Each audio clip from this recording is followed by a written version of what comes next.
কি ফিলিস্তিন নামটা শুনে এড়িয়ে যাচ্ছেন? যান, এড়িয়ে যান। কেননা ফিলিস্তিন তো আর আমাদের বাংলাদেশ না। কোনো সমস্যা নেই, এড়িয়ে যান।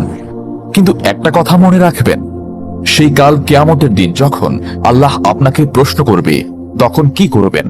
কি করবেন যখন জিজ্ঞাসিত হবেন যে কেন আপনি মজলুম ফিলিস্তিনদের পাশে থাকেননি?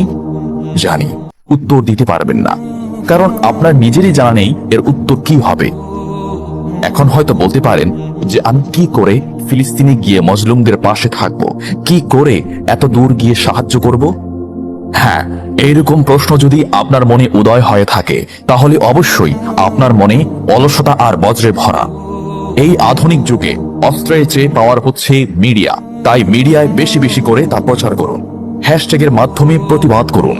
এই ক্ষুদ্র প্রতিবাদ একদিন অনেক বড় প্রতিবাদ হয়ে দাঁড়াবে। বিজয় একদিন ইসলামেরই হবে ইনশাআল্লাহ।